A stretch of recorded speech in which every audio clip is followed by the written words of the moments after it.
Let's see. Okay. Oh, whoa, that works. I'm live now.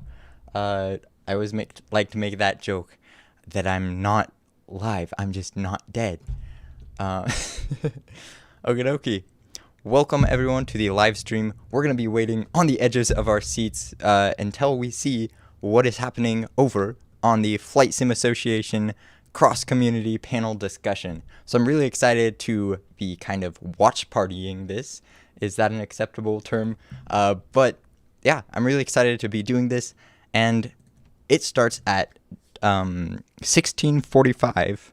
No, that's just how many minutes there are. It starts at 1400, 2 p.m. My time. But let's get started. And I guess this week, let's just show you what's up. So while we're waiting, we could just have an update of the week. Working on the new video. Super excited for that. It's going to be with Fusion 360.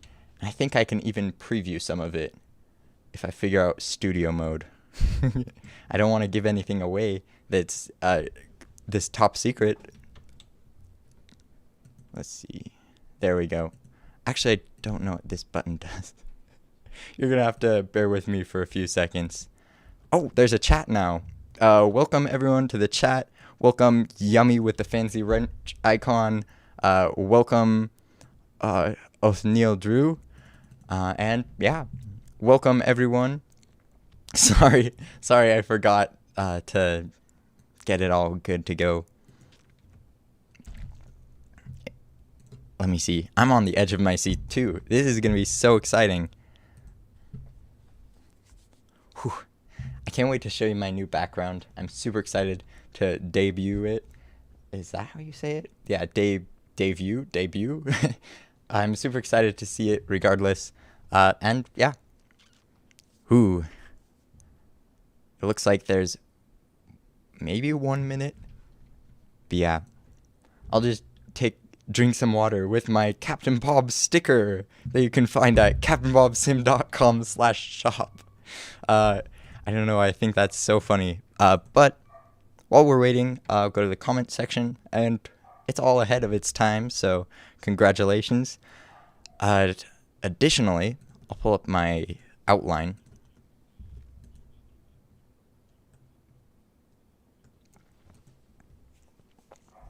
Here we go. Let's see. Oh, yes. I think I can show you that. It is right here. This is something I'm super excited about. It was a complete impulse buy, but sometimes those are the best type of purchases. A lot of times not, but this time I think definitely is. Right here we have it. It is. Does anyone want to guess in the chat? I guess by the time I look at the chat, it'll already have been passed, but we're going to see who gets it first. But basically,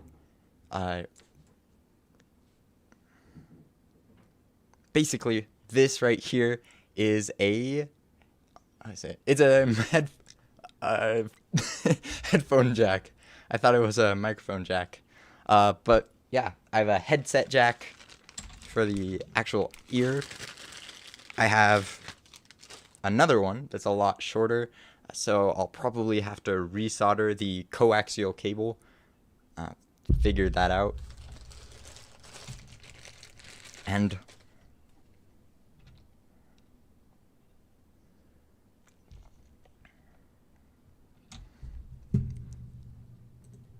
okie dokie.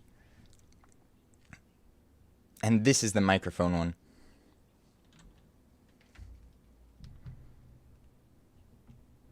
Okie dokie. I'm going to, let's mute everything, shall we? There we go. I want to show you a few cool things I've been doing with the studio. I figured out it's back. I can control stuff on my phone. That's exciting. I can control stuff, so I can end the stream with the demon button. Let's see. Oh, I can disappear. I'm basically a magician, not a musician. Those are different. Woohoo!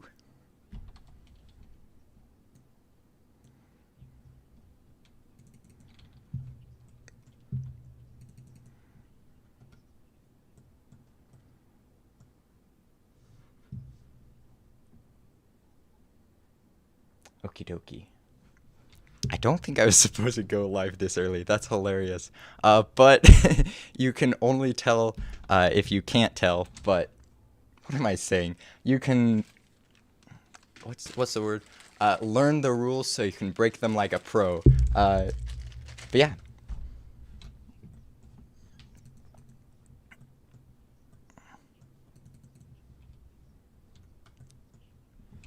I'm gonna.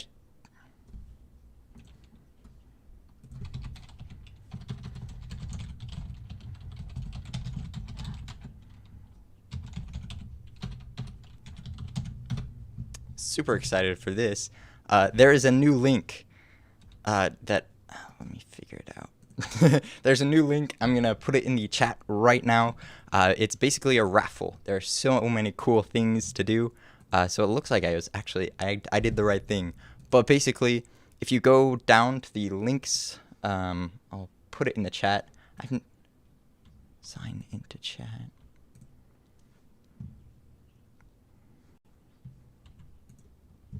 Okay.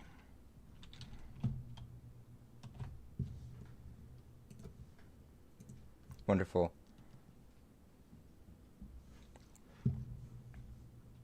I'll put it here.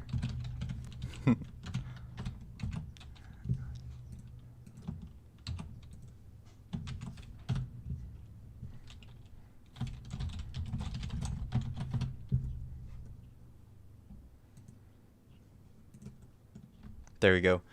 So yeah, does anyone have anything exciting? Because I do.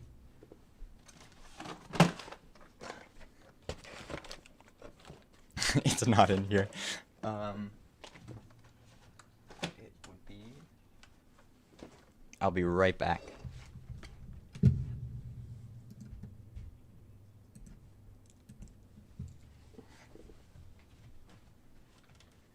Guys, it's so exciting. I have to go behind the curtain. Oh dear. Here we go. We are back. I'm gonna put the weird. Oh no, not this one. This one goes through the green screen. I'm gonna put this one back in so I can hear the audio along with you for when we do the panel. It looks like there's about 10 minutes until it starts, so I'm super excited for that. Yeah, 9:15. But while we're waiting, I want to show you this GNS 530. I've been thinking about the G1000 all week because it's been a pain to figure out. But let me see if I can share my screen. It takes like so many efforts to figure out how to share your screen. Let's go. Let's do I have like 3 ones and I'm like, which one? Eeny, meeny, miny, mo. Because I have stuff on all of them. I'm the type of person that's like, we don't need to close tabs. We can just get more monitors. Like, let's solve everything the hard way. So yeah, I'll share the screen with you in a second. And we're going to wait patiently and anxiously for the flight sim multi-panel discussion. Oh, Fusion 360 is Fusion 360ing. Let's save that. Yeah. Here we go. You can now maybe see me? No, wrong one. There we go. Whew. I think I got it. And just put it. Oh, there we go. I can be picture in picture if you want. I have to duck out of the way. Actually, we can just have it cover my face. There we go. Now I can like pick my nose or whatever, and no one knows. And no one knows. But basically, I'm going to go in the Fusion 360 Cessna 172 project folder. You don't have access to this. You're getting behind the scenes. But yes. I would like to enter the link in the URL where you can enter to win a prize. Sign into chat. Okay. I don't know how this works. I'm starting a new system, so it's tricky for me. Let's see. Here we go. Sign into chat. Open in web. There we go. Let's go right.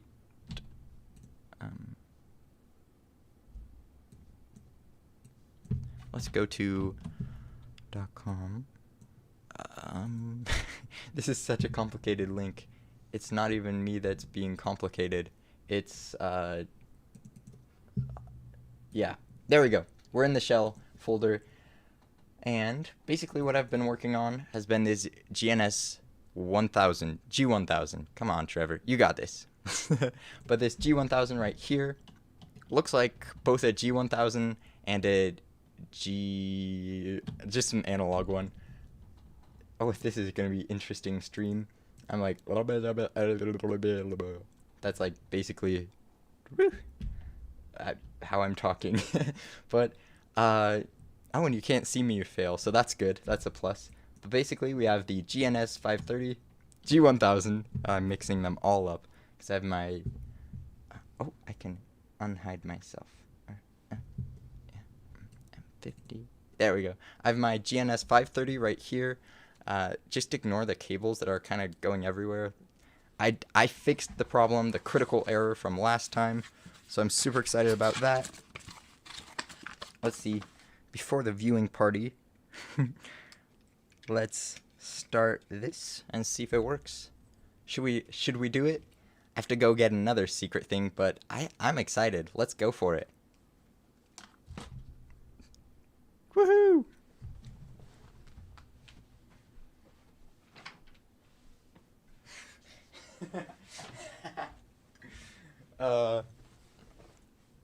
Actually, I don't have enough computer graphics card slots, so I'd have to like close this monitor and do something there. But it should work in concept. I kind of need this one to monitor everything, but here we go.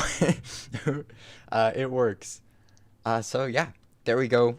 This is the GNS 530. The files will be available pretty soon, I anticipate, upon finish of this. I'm really excited to get this done. It's been a project for almost a year. It's been a lot of effort and a lot of work. I've learned a lot, but I'm excited to get it done. So here's the GNS 530. The buttons click. I think I like the amount of kind of click the buttons have. I feel like the 3D printed buttons kind of give it more of a pop than normal buttons. So yeah. Let's see. Okay. Here we go. Oh.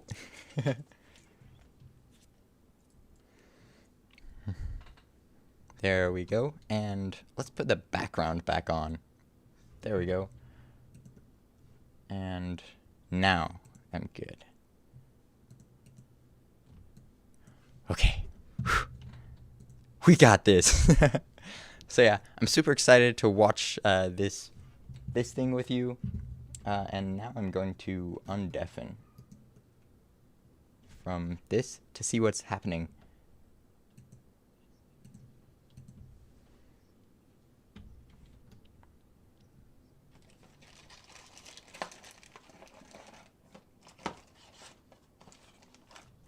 Okay.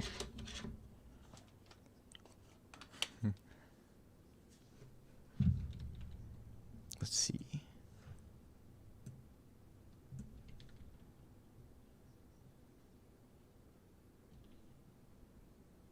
Huh. This is crazy. I do want to show you this again. I think it might work. Okay, I might have been just joking. But it looks like this right here. You can't see it. Right here. This I've been working a lot on this and making adjustments wherever needed, and it looks like I need to get from here to here in the best way. So I'm gonna figure out how to do that. I'm excited to figure that out. Okay. Hello from Greece. Hello. The car says vroom vroom. I imagine it does. Let me see. Oh, my friends wanted me to say something on this. So yeah. So I'll just say that. Okay. There we go. But my friends wanted me to show you this part of the G1000 with the screens because they thought that was cool.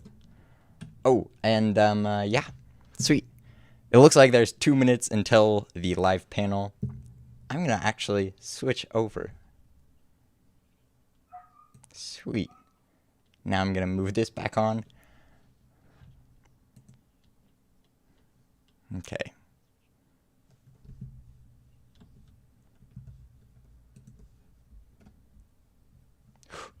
This is exciting. I put it half an hour earlier. A10 go brrr. Yes. A car goes room. A10 goes brrr. And then ship goes wah. So yeah. Thank you for for the enthusiasm. What was I gonna do? I had so much when I started this stream. I was like, I could go for 3 hours. But then now I'm like, huh, what do I do when I wait? Okay. 35 seconds. Ready? Let's switch over right now to the Flight Sim Association webinar. So, now I'm gonna make myself not as big. Oh, but do you like this? Whoosh. That was so much effort. So yeah. Oh, hey. That's sweet. We are on the edge of our seats. I'm gonna put it in big person mode, full screen. Let's see. How do we do this? T for theater. Yes. Now it's messed up. I'm gonna unmess it up. So. So. Wait. Huh? It says live in 46 minutes, but I don't think that that is 46 minutes. So I'm going to see how that goes. Now I have to rearrange it. We can do this. Wish me luck. This is one of the things I completely forgot about because I thought everything was perfect, and then I put it in big screen mode and I have to like recrop it. So yeah, just give me a few seconds. You know, they never. Oh, now you can see my bookmarks if you want. You can take them and then read them. But yeah. There we go. I'm so excited. So it's gonna start pretty soon. I should reload this. Yes!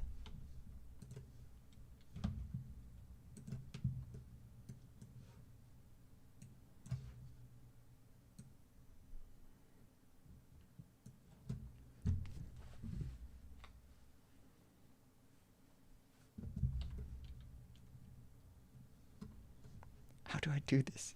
Okay, there we go.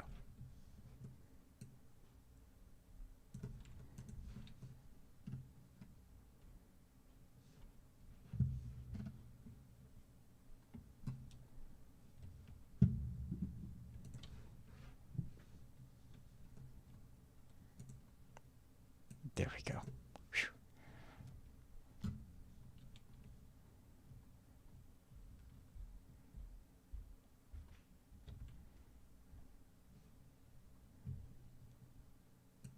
Okay. Oh, there we go. Yeah, so seriously, everyone, there is a price drawing. I guess I'm talking over him, but it's okay. Let me share the link.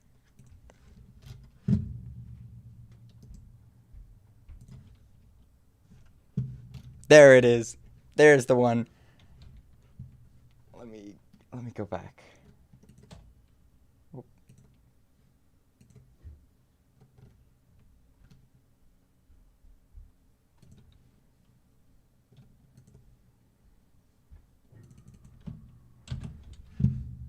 Only once.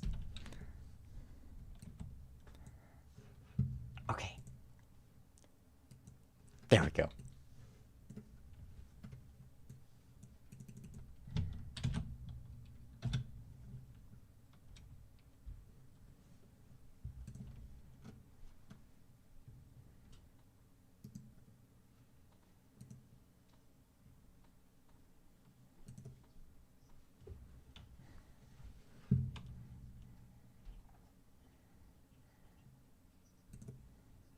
Where?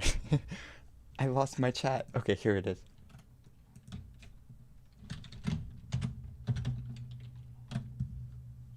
Here we go.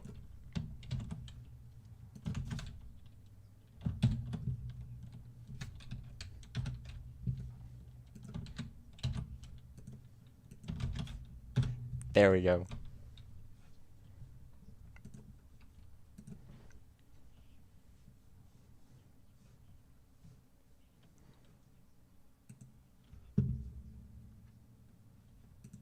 Okay, so right now I'm actually going to apply for the drawing because it sounds pretty epic.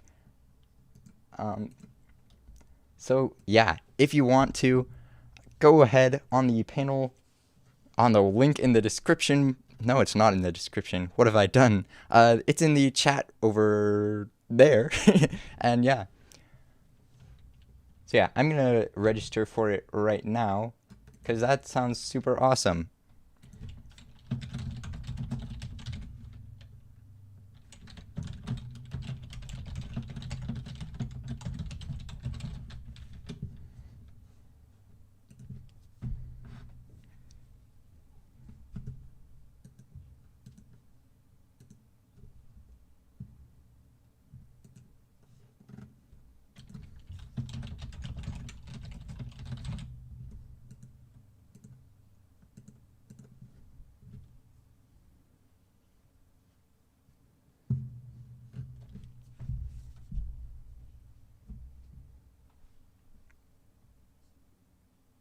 Yes.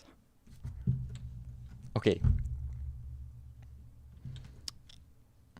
So yeah, it looks like a lot of these prizes, Yummy asked, are prizes right here. So there's an Aerosoft prize, something from their site, Just Flight.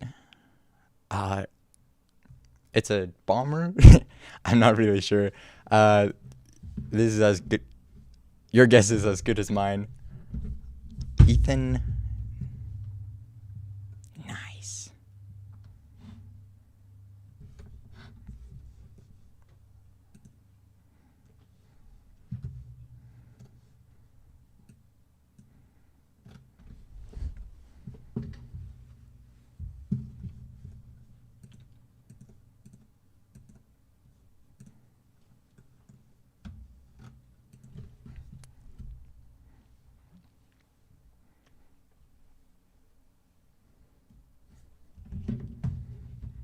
Okay, viewers, just a clarification. Please don't hack onto anyone's email and like delete their stuff so you get a better chance. I'm sorry, but that's just not cool. So yeah, we're gonna go over the panel now. I'm super excited about this. Is all the volumes good? I think many of you would prefer me to be muted though.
There we go.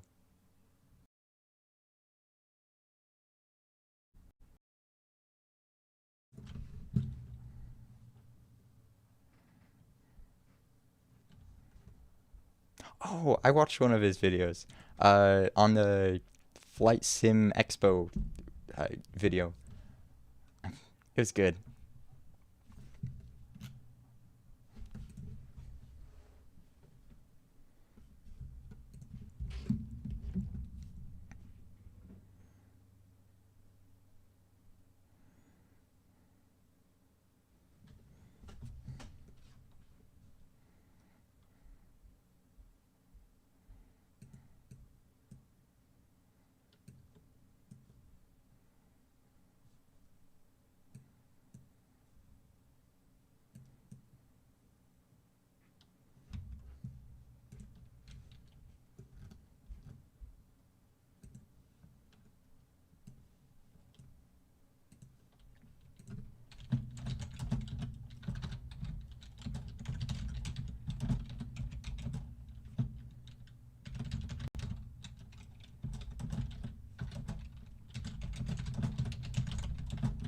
I gotta put my intro in here.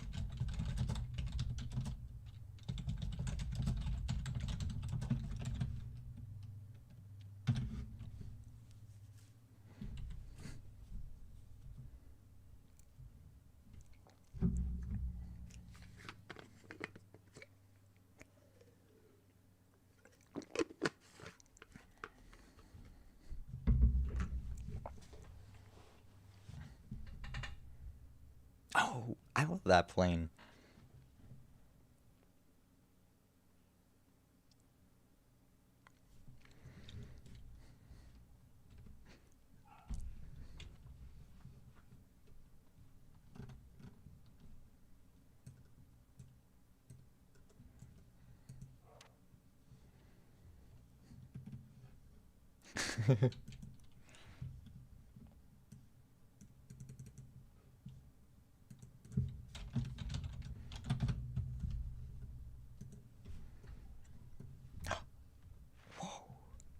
I love the MD-11.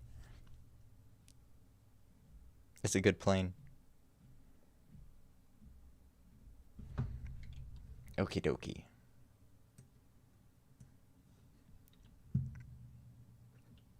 Look at all this. Wow.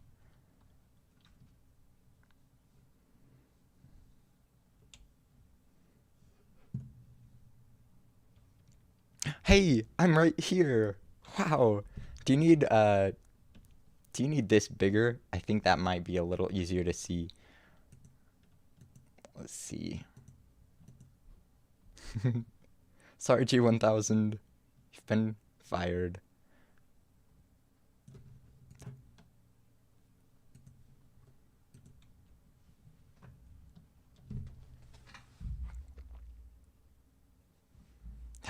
The MD-11.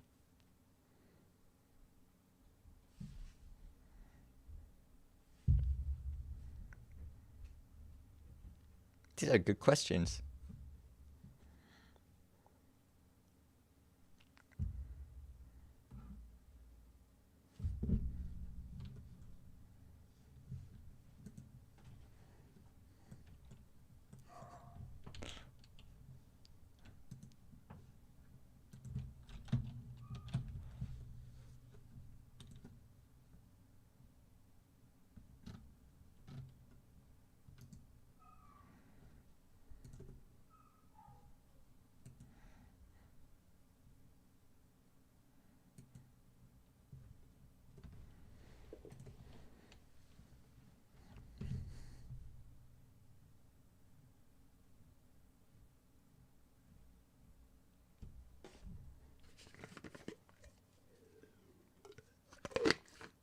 Oh no.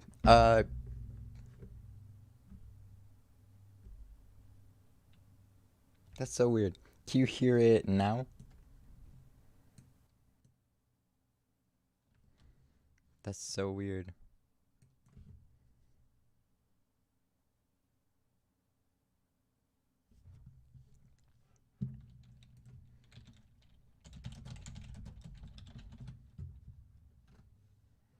Hmm.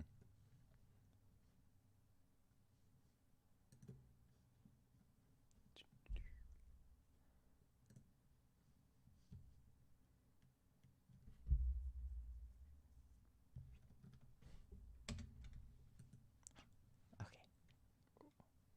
Oh wow. Someone subscribed.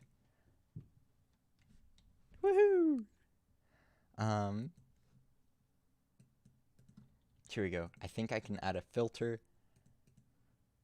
and I'll add a gain filter.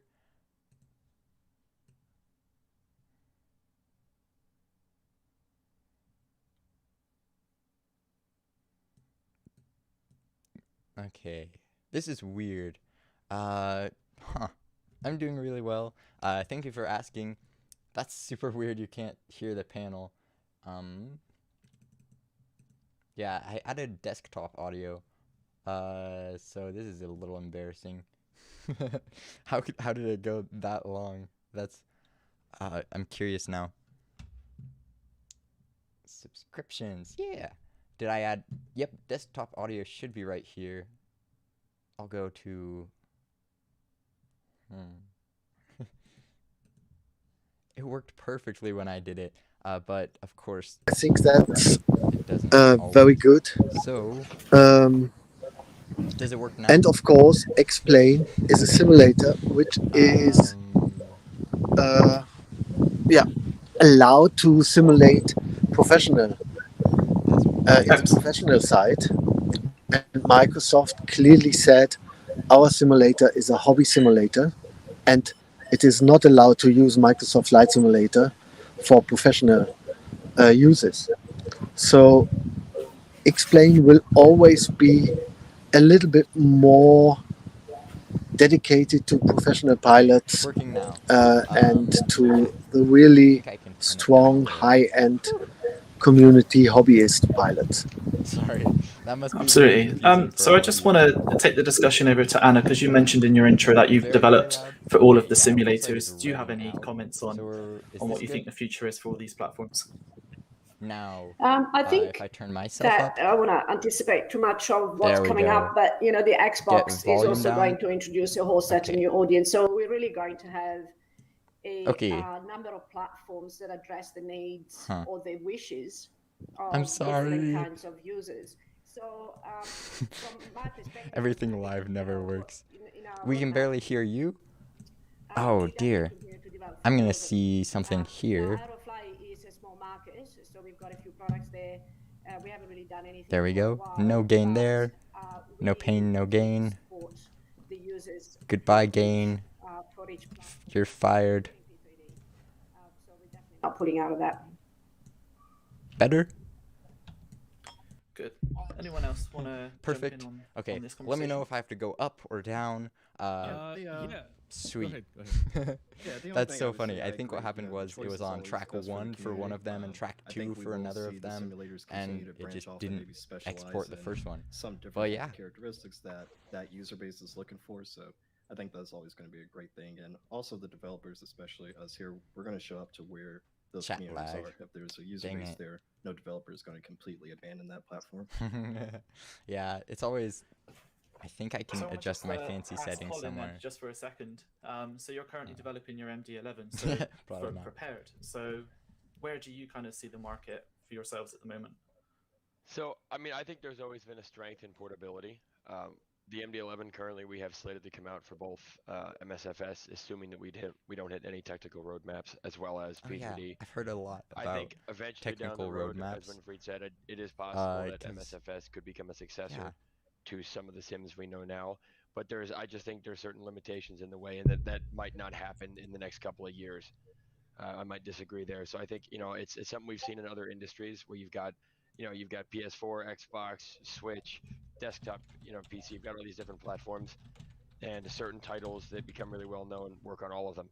I think that might end up being something that is brought into our industry a little more, where that portability is key to creating a compelling product. Very interesting. Edson, you were going to say something just a moment ago. Yeah, I think there's space for overlap, right? So at that expo, we announced on stage the Sky Park, and it was to be exclusive to Prepare 3D. Little did we know that sitting in the bar later, we would see a video at E3 of 2020 being teased, right? That And got then me off my radio feet too. silence, It's like, what? as we on the back end sat and said, well, where's the best place for the Sky Park? And so we brought it to 2020, right? A business decision, but also a decision for the best experience of our customers. I think that there's space for a company to have multiple portfolios, right? We have our P3D portfolio of tools. We've got our 2020 portfolio of tools, now expanding into aircraft and scenery as well. And there's room for that. I mean, why would we not? There's this professional market sitting in P3D. We're still getting business development opportunities in P3D. It's not over yet. Yeah. This is not. Sorry, Calum. This is not the first time we have this conversation. If not at this formal level, which we are doing right now, but this is not the first time that happens, right? We have been hearing this for years. Every time there's a new version of a sim, well, first of all, we have the community saying, "Oh, look, it's going to kill every other sim out there." But the truth is that there is space. There is. That's room not a for color, all of them. Yummy. And Boeing the only A360 is thing not that a color. I think is really quite interesting, in my perspective, is the actual leap. Well, first of all, it's the fact that it was a complete surprise. Like Edson was saying, we were just hanging out on bars and talking to each other during Flight Sim Expo, and all of a sudden, bam!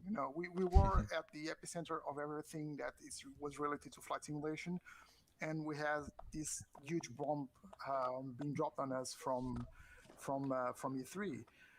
But I was saying that I think that the most interesting part of all of this, it's the giant leap that Microsoft Flight Simulator is actually taking in regards with the previous version. So I think that is what actually rocked the boat more. And of course, the giant marketing that Microsoft has put behind it, and the fact that it's coming to Xbox, etc.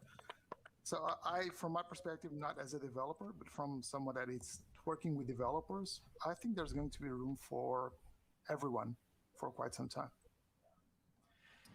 There are things that you can do in P3D and X-Plane that you still can't do in 2020, and we won't be able to do for some time to come. So the runway is a very long one, and we'll see what happens at the end of that runway, right? But we're still early roll here.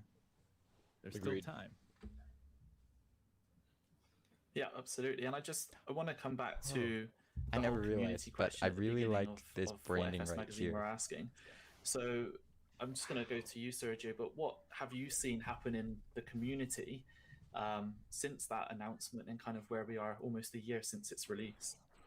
Well, one of the things that we knew that was going to happen, and that was something that right from the start we realized, because we know that Microsoft has the ability to do that and to play the marketing, play their marketing very well. I don't have a favorite color, bigger amount but I have a of best people friend that coming should be into yours too. Flight simulation or returning to flight I simulation. love the old because we had intro. a lot of people actually returning to sims, people that completely abandoned sims for quite some time, and now they saw Microsoft Flight Simulator, and it was very interesting, and they thought it was very interesting. So we are seeing more people coming into flight simulation, but unfortunately, we are also seeing a bit of negativity in the community because of the fact that we are going to have Xbox players with us now. And I know that this is something that all of you, and Hassan is laughing already, because he knows exactly what I'm talking about. And yeah, I'm sure pretty much all of you have seen this negativity in the community. We don't even I've have seen it. this version out, and we already have people complaining and being very critic and almost poisonous. Well, not almost. I think yeah, they are poisonous. They are being they are injecting poison into the community just because for some reason they see these Xbox newcomers as something very bad, which They're a I threat. tend to agree on one side and tend to disagree Yeah. on one side. Actually, same And here. why do I agree and disagree? Because as with anything, when you increase numbers, you get more of the good and more of the bad. So are we going to see more bad things? Yes. But we are also going to see Yeah. a lot more of good things as well. It's like the It's thing just with a matter cars of in trying California. to keep communities constructive, Where you're like, push them forward California so has that more they are crashes, positive. but that's just because they have more cars. That's the thing, and that's what I think that people like myself and other people that are spearheading communities need to be doing, so that everyone gets along and the experience with the community is just unbelievable and very good. We all started somewhere. Imagine if we could have started with a $300 box instead of a $1,000 box. The market just Exactly. grew. Yeah. I Yeah. mean, the Yeah. future is now. I agree with you, Yummy. Much They're bigger pretty right than with it that. ever has It's a been lot of for us. numbers. I think that's Oh. exciting for everybody. It doesn't matter what, if you're a developer, media outlet, publisher. The fact that this community is growing is a phenomenal thing, and hopefully, these types of panel discussions will give them that information as well. So, we've talked a little bit about the Xbox already. Anna's mentioned it. Sergio's mentioned it, and the next question happens to come from Captain Bob, who That's asks me. about the Xbox release. So he asks that because the Xbox release coming out next week, it will be the first time that a flight simulator, like a proper one, has been available on a home console device, which ultimately means we're going to have a lot of gamers come and try the sim possibly for the first time, and especially with the accessibility of Xbox Game Pass, where millions of people don't even need to buy the sim to be able to jump in and fly. So the question is for you, Colin, at TFDi. So what do you think about having these gamers on Xbox coming into the hobby and coming into the simulation community? I think it can go one of two ways. I think if the technical requirements for us as a developer community to support it are there, and if we as a community foster the growth, I think it has the ability to, as Sergio said, to bring in an enormous amount of people. And I think we should be doing everything we can to welcome them into the industry. That Yeah, means I great agree. things for us as a community and as developers. But I do think it has the potential to create what is almost looked at as another platform. So you'll have PC, Xbox, X-Plane. I think that could end up being that way too, depending on how it's implemented. But I think it'll be up to us to allow people to explore the interest and show them what flight simulation is all about, without having, like you said, without having to spend $1,000 on to get into it. That's a huge barrier to entry for a lot of people. Yeah. And flight, I'm going to say the awful G word. Flight games have always been popular here, and I think kind of having that bridge between the flight game on an Xbox and the super hardcore desktop stuff that we do, now, I think that's awesome to have, and I think it could be a bridge for a lot of people. Yeah, I think so too. With the I'm bridge with you. thought. Look at a title It like could be a great bridge. Grand Theft Auto. Yeah. So many people play Grand Theft Auto on a console, but then so many graduate into a PC. And that title has had a lifespan that is just, I mean, it's on they God made mode. 5 of them. What, That's more 15 years than now on that movies title? I've made.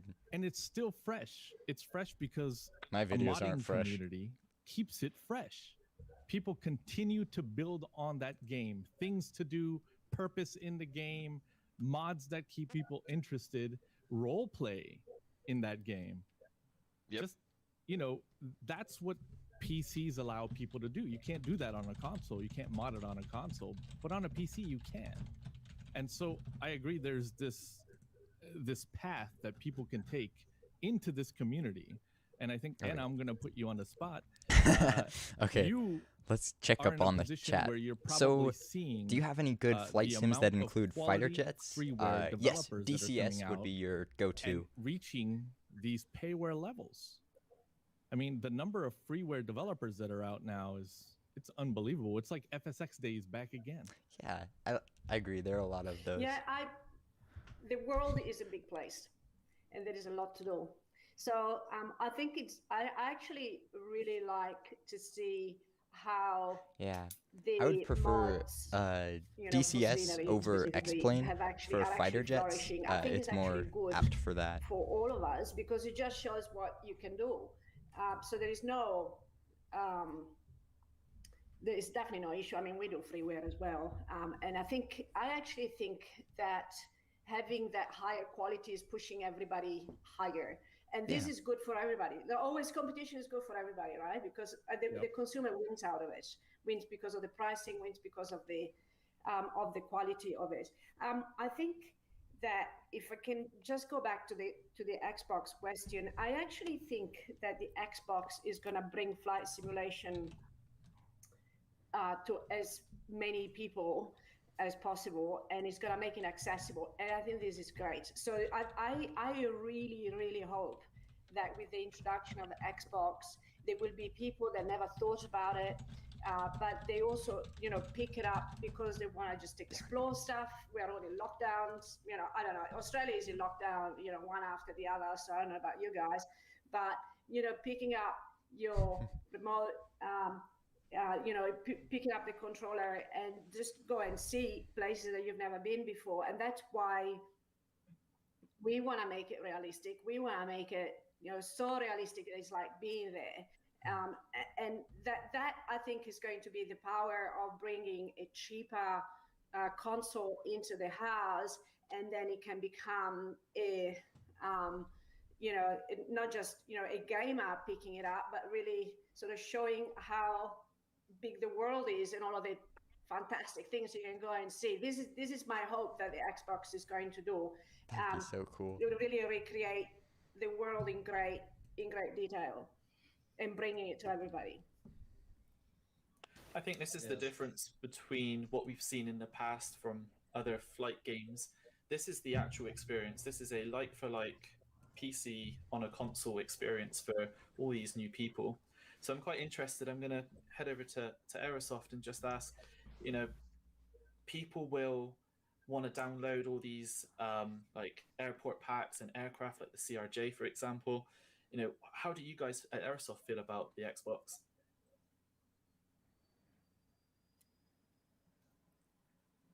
Oh, I think we froze.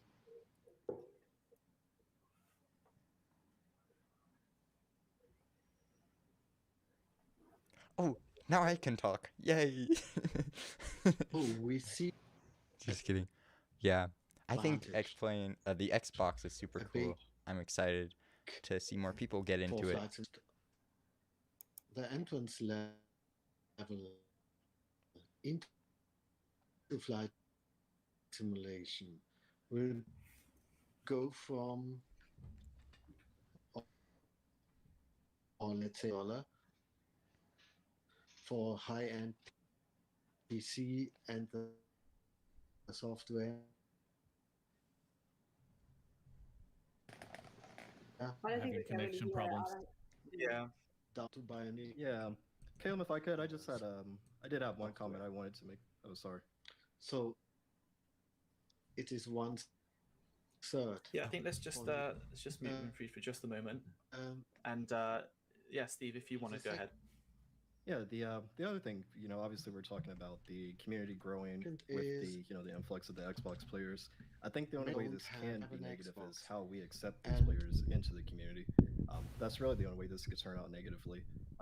Anna brought up a great point of how it's already causing developers to think about this new influx of players, and we've even seen this from Asobo, which they're bringing these benefits that are going to benefit even the PC players in terms of the performance and also just making it a more accessible experience for these guys to even come into the community. And I mean, this is I don't want to say an argument, but this is kind of an opportunity that's going back for many years where even maybe real life pilots have always kind of maybe looked down upon on the flight simmer. So now we have this situation where now flight simmers are looking down upon these Xbox players, where really, it's hopefully turtles all the way they come in, down. they get a warm welcome, they graduate the PC maybe, and then maybe someday they even graduate to the actual real life aviation field. So I think we just all need to keep a positive outlook and do our best to receive them. Definitely. Amen. Here's a bit of a curveball for you all. Do you think it's about time we stopped saying the word game in such a negative connotation? Because every time you see that in a comment section, or I'm probably going to get loads of comments now, you can't call this a game. And Colin mentioned it. You know, ultimately it's on a gaming console. So is it about time we drop this whole hate on the word game when we talk about flight simulation?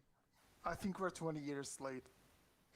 Yeah, that is something you guys know that, and Edson knows that as well. That's something that I myself and some other simmers like Novwing 24 and BLGO, we actually bring it very often to the table. You know, it's just call it whatever you want, you know, because you can use it in wherever way you want. Okay. So if we can call it whatever we want, do you need does to call anyone have it a any flight good names? simulator to boost your ego somehow, something like that? Yeah, just call it I a flight think simulator. it's time. I think it's time. Look, there was a time where pilots could say, look at you. You're sitting at a desk flying an airplane. Well, the future is, look at you. You're laying in your bed flying an airplane. You're leaning on the couch flying an airplane. The time is now. I mean, it's a game. And if somebody wants to correct it to it's a simulation, cool.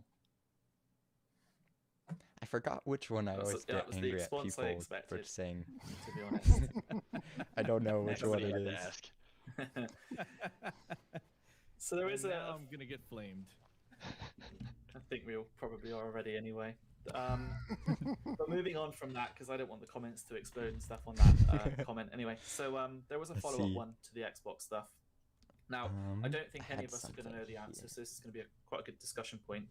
But obviously, the Xbox platform itself, you know, the Xbox Series S is £249. I don't know what it is in your local currencies, and the Xbox Series X is like $449. So, like you were mentioning earlier, super affordable. And from the videos, the very few videos that we've seen so far, performance seems fairly stable for those more intense areas. But do you think that people will use this as an opportunity to get into the sim nice and cheap and get it running, but then use their Xbox for adding like home cockpit type of builds and stuff like that through the console? Or do you think people will stick to the PCs for the whole home cockpit side of things? Let's start with you then, Steve. I think I asked this question. Yeah, I think it's interesting, and I'm thinking of myself because I, first and foremost, I am a user in the sim world as well. And for me, I think of like the whole building up the home cockpit. I put that on like the hardcore sim level, not so much like the person who's just getting in. Because at that point where you're willing to invest the money into a home cockpit, I think the first thing you probably want to do is invest in the the high-powered PC as well. But a lot of this is kind of speculative too, until I actually could see this Xbox version for myself, because I know they've said no compromises, but it seems like it's black magic, right, for them to get this down to such a smooth experience on the console hardware. So yeah, I think there's a lot of unknown there. I mean, I think the biggest thing though, to your point, is just getting these people in and kind of letting their creativity flow. I'm sure there are going to be some people who will use a console as kind of the centerpiece of these home cockpits, but I don't know how big the adoption of it will be. I mean, I guess you have to define what home cockpit is, because for some people it could be just having keyboard and mouse, or it could be having the full experience. This is my home cockpit. Like we were talking prior to going live. Technically, the Turtle Beach, that hardware looks incredible. For something so kind of here it is, plug and play. And I have rudder pedals that I use like twice. Yeah, that's one of the questions, Calum. First of all, you need to define what is it that a home cockpit is for you. Because a home cockpit can be something as simple as having a couple of monitors, a yoke, some pedals, a panel, or something like that, and you're set. And that's the first thing that you need to understand. And the second one is how far does the Xbox allow you to add other type of hardware? We know that a couple of pieces of hardware, well, perhaps more than a couple, are already being developed or developed already. But how far are hardware developers going to be into the Xbox and bring their stuff into, make it compatible with the Xbox as well? Because a lot of these has to do with hardware, or even can I get any data from the Xbox externally so that I can build my own hardware? Because a lot of cockpit builders actually make their stuff, right? And they make their stuff because the sim allows them to get data to and from the actual PC, the actual computer, the software. So I think those are the three main things that we need to understand in the future. Because if the hardware handles everything as at least Microsoft is telling that is going to handle, if we have enough hardware, outside hardware, external hardware to use it, and if people can get this data or send this data into the sim, there is a lot of potential. It's completely different for you to actually spend $2,000 or $3,000 on a computer, or $250 or even $400 or $500 on a console. So we need to be able to get the answers for these three questions first. Yeah, my coffee table has a lot more real estate than my desk. That's a good point. My desk. Someone's bragging. Surround myself with hardware on my Xbox.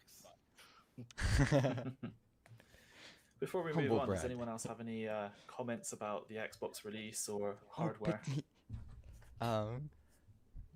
Should I just... No, I'll take that as a no. Did you all have trouble finding one?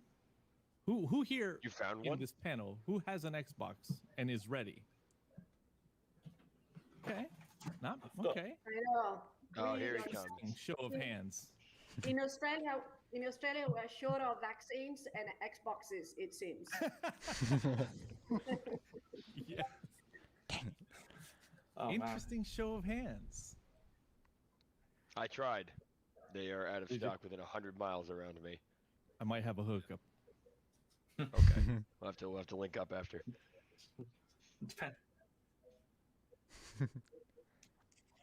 Oh, by the way, during this pause, a special thank you and shout out to you've Florida cut out Man, again, I'm afraid. Johnson, Maryland, Just on the Cheesehead, punchline. Epi, Right. and Congestion. Thank you so much and have a great day. What we'll do, we'll during the break, we'll try and get the connection back, and then we can quickly just cover that, what he wants to say about the hardware, because I'm sure it's going to be interesting from Aerosoft. I have a recommendation. If somebody could just pass this on, perhaps he could go no video so that it uses less bandwidth. We'd love to have his audio, you know? Lovely. I think Evan's going to try and help us out. What I could do, which is Perfect. So I just want to move on because we can't spend this entire panel talking about Microsoft and the Xbox. There are still other simulators out there, as we've discussed earlier. Now. So this question I'm on the panel. is slightly different, and I think it's going to be a really interesting conversation. So the question is, what impact does piracy have on our community? And I think we'll take that over to Sergio to begin with as kind of the community representative here, and then we can see what the developers think of that as well. Oh, I'm so glad this comes out on a panel and we are able to talk about it, because it's very important that our community is aware of piracy and the damage, especially because a lot of I think that very often people still don't understand that even though we're not talking about, and it's funny that Winfried was telling me earlier off the record about the fact that hardware is harder to pirate, obviously. But we do get the notion that, well, if you go into a store and you just, you grab some pedals and you leave without paying, that's stealing. And people understand that's stealing. If you just copy someone's software, an airplane, an add-on, whatever, copy and paste it and bring it home or send it to a friend or something like that without him paying for him to use something that he should be paying because it's payware, people tend to see it as something in a gray area. It's not exactly stealing. It's not the same as grabbing those pedals, the physical items, and going home without paying. And I think people need to understand that it's as much stealing as grabbing that physical item and bringing it home. Yeah, it's like that one ad that's like, you won't steal a purse, then why do you steal DVDs, you moron? You are hurting the companies that do this. And a lot of the times, for some reason, I don't know where this comes from, but people are against the fact that some people out there, some companies out there are for profit, which is kind of normal because people tend to want to put food on the table, right? And that's how they put food on the table. Some people are lawyers, some people are doctors, some people, some work on whatever stores, and these people that are behind companies, just such as yourselves, that's how you pay your bills. That's how you make money to pay rent and to put food on the table. And by stealing them from their goods, by distributing these goods instead of getting others to buy it, you are actually reducing their profit. You are actually reducing the amount of money that goes into their companies. So they are making less money. And if this doesn't bother you from the humane side, you are taking away money from people. Just look at the other people in this panel. Just look at their faces. There are people just like you and me. And if that's not enough for you to understand that it's wrong to steal from other people, well, just be selfish and think that if you are not giving these companies the money that they need for them to continue to operate, some of them will eventually give up developing products or stop supporting the product that you already bought, or they are not going to do the next version of that piece of software that you love so much, because there is no reason for them to continue to do so since they are not getting the money. Okay. Yes, these are businesses. Yes, these are for-profit companies. This is what they do. They have decided to follow a passion to bring you and to bring me the products that we all love to use. Fortunately, this is something that the community is very aware. I've seen this in a lot of groups, people asking for links to get free versions of software, and people just telling them, go buy and give them the links for the stores so that people can actually purchase the products. And very often when someone tries to insist, or someone joins the bandwagon and goes into, PM me, I can get you a copy, these guys are usually banned from the groups. So fortunately, we do have a big awareness from the community, and people are really active, and they actually get to moderators and tell us that this guy is trying to pirate software, etc., etc. So there is a lot of awareness in the community, and I'm really happy that happens. Piracy is not a joke. Piracy really hurts companies, and it hurts business, and it hurts the community down the road.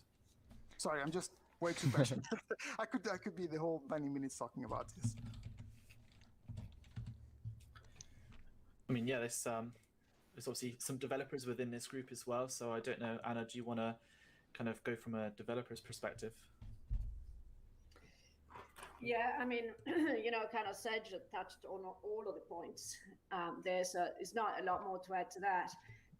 I do think that I just want to maybe use slightly different language to the profit thing.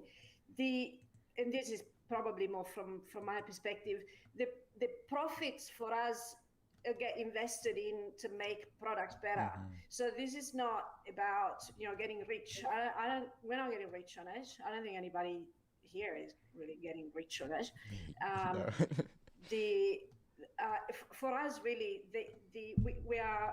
we transform Orbx into a company that is giving full-time jobs to people, and you kind of have to pay them, and you want to pay them enough so they continue to do it and they don't go and do something else. And so I actually think that the piracy is really hurting, maybe even firsthand, those people that are actually trying to have a full-time job doing something they really like, instead of doubling up being a school teacher or a doctor or a lawyer or something. I don't know any lawyers that do development, frankly, but they probably make enough money being lawyers, actually. But if you have another job, and then offline you kind of do you do development. So I do think that that's really what is hurting most of all. And I would steer away from this idea that we are kind of super commercial and we try to make lots of money out of it, because it's just not true. In fact, what we're trying to do is make our prices. You probably have noticed that Orbx has made its prices a bit lower on the Microsoft platform, trying to get the volumes out of it so that we actually pay off for the products. And I can tell you lots of our products, maybe, you know, the investors in my company wouldn't be happy to hear this, but a lot of our products actually don't even break even. But so why do we do them? Because we think it's a good thing to do, right? It's like sometimes It's like my you make a videos. movie and you don't make any money out of it, but you think it's a good thing to do. And so we continue to do this because I believe that the better the simulator becomes, the more people it will attract. So I think eventually we will create a larger group of people that are, you know, accessing the simulator, and the community will grow. So that's really why we are investing the money also in loss-making products. Don't say this to my investors. I mean, I think we all started with a journey, right? I mean, we all probably worked for someone else before having the incredible opportunity to work for ourselves. And, you know, I'm happy and very proud that I get to call it my full-time job, right? Having left Silicon Valley. cool. Anna, you remember the journey for me personally, for Parallel 42 personally. Yeah, we were the first third-party partner in the Orbx store, and we came with an idea, a concept, a plan, and the rest really is history, and we are where we are today.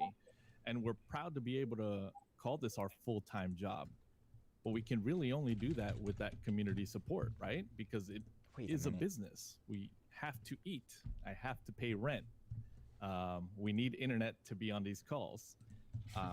But I've got a very interesting other perspective. We also don't spend too much effort.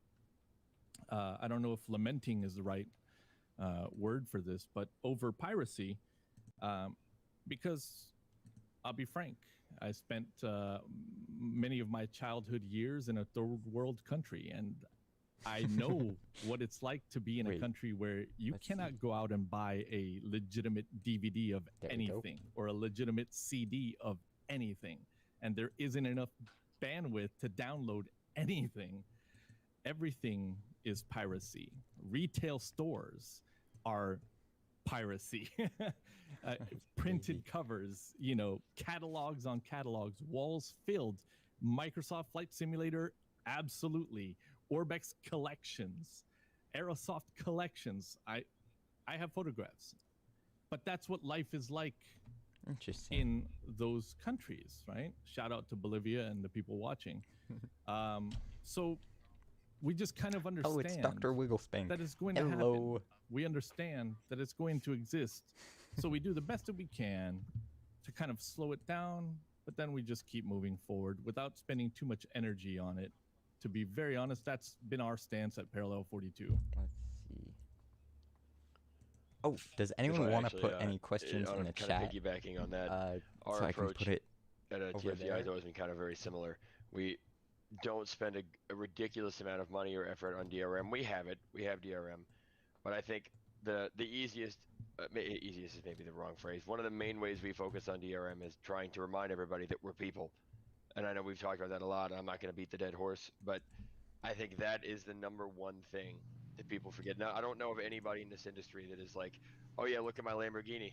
You know, that's none of, all the discussions I've had with, you know, the people on our team and with partners is we want to offer full-time jobs. We want to give careers to people doing what they love.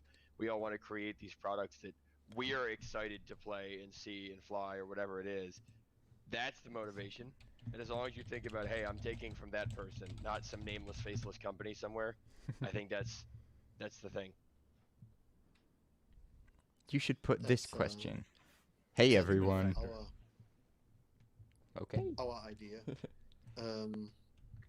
We have seen most of the people using piracy copies are not customers, and they will not become customers. Interesting. Because they are kids or they are living in countries where it is not possible to download things and so on. So if you have, let's say, 1,000 piracy copies, perhaps 20 or 30 of them might become customers. The rest would never become customers. So I just think it's so funny. Not such a big loss for the developers. some really interesting points. I just want to involve Okay. Steve in this conversation. So, if you're not already sure, just to catch people up to speed. So, Steve, you've made a freeware for Microsoft Okay. Flight Simulator, and you're I need heading to into take a the picture of this payware and then market. I'll go away. So, I'm could sorry. you like I talk think a little bit it's about so funny. some of the development process that There we goes on go. behind the scenes that is required to be able to get a product to like a payware standard Okay. in support of this conversation? Yeah, absolutely. The big thing I would even start off with, even before jumping into that, is what Sergio and Edson both kind of mentioned, which is outside of the human element of us as developers, also think about Okay, the 1 impact second. on the I'm development gonna of put that products in for the the developer simulator. chat. I think some It'll developers show are up a on the lot screen, and it less might be likely to answered. take It risks might either not. with their careers, like Edson did, or even with the products that they develop, if there's that big risk of piracy there. So in terms of your question though, directly, that move from freeware to payware, the big thing is, like Sergio said, you have to put food on the table, and if there's only a certain plateau of quality that you can get to with freeware. Our team burnt ourselves out probably for 3 months straight creating the Which freeware. one's We me? all have full-time jobs, I come can home keep from the that, mustache. come home to our families, sacrifice family time to put that hours into the freeware project. So now with going payware, we have the resources where maybe we can take a lower job, or maybe we can quit our jobs altogether as long as the results are there. So that's really, that's why I say it really hurts the community more than anyone. Like, of course it hurts us, but we can all go and find another job in Silicon Valley, go work at a tech company, whatever. But it hurts the community more because you're going to lose that talent if you're driving developers out of the community due to piracy. Thank you very much. Does before we wrap up and head on a break, was there anything else anyone wanted to touch on that subject? I think the community should, or the developers should really tell did I the leave that one community on? how difficult. That's hilarious. Oh no. He's cut out again. We were doing The so well there for suspense. just a second. We'll get that Move sorted on. after. Get that sorted after the break. Oh, Winfred is back. So, But it's he doesn't coming up have to an image, so I'm gonna take his 5:02. border I'm if gonna that's hand the okay. reins back to Evan now, who's going to introduce the break, and we'll be right back for the next set of questions from the community. Thanks so much, Calum, and thank you to the panel. Phenomenal stuff so far, really interesting conversation, and I promise to get you back there as soon as possible. But we're going to do another opportunity for folks to win some prizes, and in the background we'll give Calum and Winfried the chance to try and help get ourselves ready to go again on the live stream and getting his audio all sorted out. So great time to enter our contest now at flightsimassociation.com/contest. We've had over 400 people enter the first time around. This is your second opportunity, so if you have already entered, enter again, and if you are enter again, the first everyone. time, that's Let's fine go. too. We are going to be drawing 8 prizes in about 30 seconds from now. So go ahead and do that. And I will just speak to Aerosoft briefly. This is a huge thank you to Winfried, who's doing this from a Saturday night on vacation because he's helping to backfill for Matthias, who was originally on today's presentation. We've got some connection issues with the Wi-Fi that's available there, so he's doing this as a little bit of a favor to us.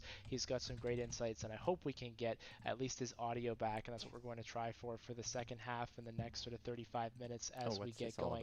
So we appreciate Winfried filling in, and if we can't have him today, we'll certainly have him back on in a future panel. So let me go back and let's do our second round prize draw here before we go back to the live panel. This prize draw has 8 donated prizes from some of the organizations that you see both in the video as well as in the text, starting with, as they would say, NZA Simulations, or NZA Simulations, as we would say here, and that is a Nelson scenery in South Island, New Zealand, with 9,000 hand-placed objects, 50 custom buildings. That's going to C.A. So congratulations to you. Let me know High if any of you win. That's going to be super exciting. H145 early access bundle from Microsoft Flight Simulator to Meyer. I hope I'm saying that one right. Milviz has got the Beaver from Microsoft Flight Simulator product coming soon, so maybe you'll have the chance to get it before everybody else, but you'll certainly get it for free if your name is Carda Joel, if I said that one correctly. Apologize if I didn't. 2 more Orbx prizes. This is for anything on the Orbx Direct store. We've got Gibbo Ireland and SKM Connell, or SK McConnell maybe, 361. Congratulations to both of you. We'll talk more about how you can claim those. TFDi Design, winner's choice of any TFDi Design product is Martin. From big radios, the P-40B Tomahawk World War II aircraft used by Russia, Australia, England, America. That goes to Biscuit Man. And MK Studios, who's donated a new It's not the copy job of their you do, but Ponte it's how you do Delgado it. scenery for Microsoft Flight Sim or P3D, and I'm so Azores, sorry. that goes to Jax Daniels. So congratulations to everyone who has entered. Keep on entering. If you haven't done the second round yet, you'll still have another opportunity. We've got 14 more prizes to go. 14. And those 14 more prizes, they include the opportunity to win a yoke from our friends at Honeycomb. Calum, you're back on audio now. How have we managed to make things go on the panel discussion side? And are we ready to go back into the second half? Yeah, I think so. We've got a picture of Winfried's ceiling, so I'm not quite sure where he is at the moment. But hopefully we can get some audio come through from him, because I'm sure he's got plenty to say. If he gets his really seat back, then I need to Very good. Well, I'll hand things over to you then for the second go back half, to my other and we'll spot. do our next prize draw in about half an hour. So we've got 4 questions to go. Good luck, everybody. There we go. Amazing. So welcome back, everyone. Hope you enjoyed that short break, and congratulations to those who won some awesome prizes. I should have stretched my legs. So we're going to jump straight back in with the second half of these questions. And again, these have all come from you guys in the community at home. So we've got another question here. So seeing as how the latest sim has a wealth of new technology powering the simulation itself, what future technology or features do you want to see come next in support of your development products in the future? And Edson, we're going to start with you at Parallel 42 on that question. If I don't start this response with access to the camera system, I will be attacked. We're known for chase plane, man. We want access to the camera system. We need access to more data points to further enrich the sky park. Data. There's still a lot of data that we can't touch with external applications. And I think a lot of that has to do with maintaining an ecosystem in the sim that will be conducive to running on a platform like Xbox. So I see the business case for it. Look, everyone. But on the other side of that is the business case That's for so awesome. these And it looks like he has a taxiway light that have been fully embraced and fully showcased to be able to deliver the products we are well known we do for have an and answer established right with. here in the chat. I'm gonna pull it up real quick. Data. I can, if I can jump in there, I can kind of second that too, as far as the SDKs and stuff. I mean, we've run into limitations in the current sims, and I mean, MSFS is that's a whole other animal. That's a big thing for us too. Is don't put the training wheels on us. Let us have the freedom to do some of these things, because once you take the limitations off, I think some pretty impressive stuff will happen. But then the other side of that, stability. I think as an industry, we're kind of running this way down the street, where our features, I think, and our additions are advancing faster than the stability and reliability and the performance in a lot of areas. And I don't want to see us fall on our faces metaphorically as we get too far, you know, and our feet are too far behind us. So I think I implore anybody that, you know, if Microsoft, you're watching me, or anybody else is listening, please. Okay. So Reliability here's the is a answer to feature. Yummy's question. It should also be in the chat right here. Thank you, Colin. Anyone else want to jump in on that question before I start doing some curveballs? Yeah, if I may. Sweet. I think that So this is Authenticate's the thing thoughts I'm about mostly looking forward to building. is fast bandwidth. I bought Authenticate myself is Starlink. awesome. I agree. So, you know, waiting for it. The fact that Microsoft has been able to stream 2 petabytes data, you know, in real time, especially with the Xbox, kind of condensing that down. I think it's a really fantastic opportunity now to open up the world to become a digital twin. So this is something that I've been thinking about for some time, having this kind of replica of the world where it's not just about flying, but it's about doing other stuff on land. And really having that there's the answer. I'm gonna hide engaging it now. experience with, you know, AR, sort of fantastic stuff. I guess I sort of tried it many years ago. The technology was just not there. So that is super exciting to know that there will be high bandwidth. We can stream stuff in real time. We can interact in real time. We can have 4K textures without crashing anything. Having that level of maybe 8K textures one day, There we go. But having that high level of realism, that is all over the world. Super. I sign for that right now.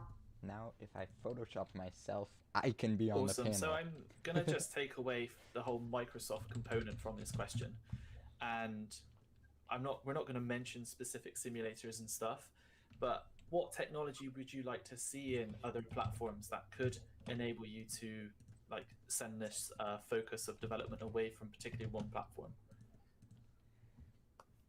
Maybe Winfried, if you want to start with that, if your connection's better for us. Okay, cool. Steve, maybe we can jump in with that one on you. Yeah, so this one, in full transparency, our team is absolutely focused on Microsoft Flight Simulator as a platform with no immediate plans to go to other platforms, but Edson had mentioned earlier in the stream the portability to other platforms. I would think that would be the biggest advantage for any of us to really embrace these other platforms would be first the portability, and then second, just they would have to continue to compete with Microsoft Flight Simulator. They either have to be neck and neck, trying to do the same thing, or they need to branch off and really specialize in something like DCS World specializes in the extreme detail and the combat. It would need to be a product that does that for it to make sense for us to divert resources to other platforms there. Very good. Sergio, I know you're not a developer per se, but what sort of technology would excite you in these simulators moving forward? Helicopters. Come on, man. I fed you that. Fed you that. Yes, and I just had to follow that path.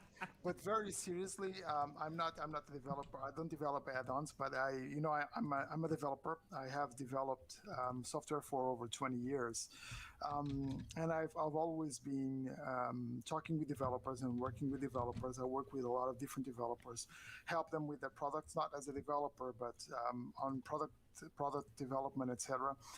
I wouldn't say that there's a technology that I would like to see on any specific or on any general sim, but what I would like to see would be for companies, for the developers of the sims, to start using I made my own tools that are becoming more common. For example, Blender for 3D, other technologies for like F1, for example, for sounds, etc., which will probably help a lot in getting your products on other platforms, just like Steve was saying.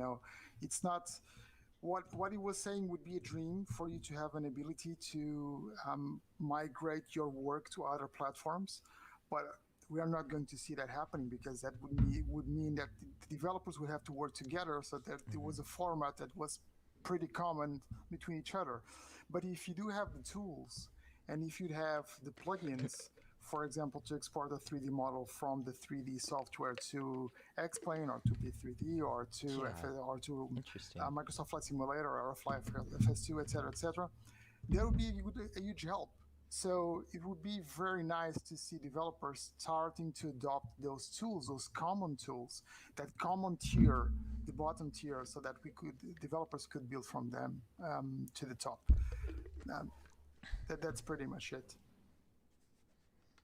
I've been thinking about the question, and it's kind of interesting because there was a point in time where the answer to that would have been, to fly over the world and have it be like the real thing below and satellite imagery everywhere. And yet here we are, right? The future is now. And so we have to push the envelope again, right? As developers, we have to sit and we have to think and we have to answer that question right there internally. What is it that the people would want to see? I got you, Yummy. Maybe it's a third party that delivers that. Maybe it's a Sobo. Maybe it's Lockheed Martin. Maybe it's Laminar. The future is a really interesting question right now, because we've come an incredibly far distance already with this platform? I've got no solid answer for that one, man. Yeah, I think it's helped that technology. I got you, Yummy. But Here the we go. internals of our PCs, the fact we can have this on a gaming console, has helped to push those envelopes and data streaming. And as Anna was mentioning, the fact we can stream in all that data is definitely going to help with the future of that. So I'm going to move on just a little bit from the technology side, and I want to focus a little bit more on the development side. So our next question comes from Flight Sim Geeks. It's a long question, so bear with me. There's a little bit of information beforehand, but all will become clear. So they say Microsoft Flight Sim has created the next generation of developers, some of whom are releasing what experienced simmers might call incomplete products, whilst other brand new companies are creating high quality add-ons. And this is very much the focus in the freeware side of things as well, he says. So the question I'm going to ask to Steve, obviously with your current your release. So how do you feel about kind of the freeware market? What experience have you had within the freeware market? And do you think this new sim has kind of invoked that freeware, that collaborative approach across the new sim? Yeah, I think honestly, I think what's happened so far has been great. Anna was kind of commenting earlier on that, the creation of a lot of scenery. I think that the platform itself, just because of the accessibility of the SDK, has obviously spawned this whole new generation of developers. Even us ourselves, we saw with our Airbus H135 as we were creating that, the amount of people joining our Discord, day by day, who created their first scenery for the first time or created their first livery for the first time. So it's great to see that. And I think the other thing too, like we all said earlier, we all started somewhere in this community. So it's great that these people are coming in at the freeware level. Maybe they stay there, or maybe at some point they graduate like us into the payware side. I think the biggest thing though to kind of make out there is that there isn't this exact equation where the dollar or the freeware amount really equates to quality any longer. It really is. You have freeware developers who are exceeding the quality of payware developers sometimes, and then you have the opposite, also happening. So I just think it's really great that we just have the community there available, and that the freeware is in such large quantity, and that there's great platforms that make that accessible to the community right now. It's always interesting to see. At the start, we functioned with a very closed door mindset at Parallel 42. We have to deliver awesomeness. We have to focus. I like that. Deliver awesomeness. And then as this community of developers grew, and as wonderful resources like FlightSim.2 came to be, we started to identify a lot of great talent out there. And it's safe to say now we function with a very open door policy. So if you think you're building something awesome, contact us, because we're hiring and stuff.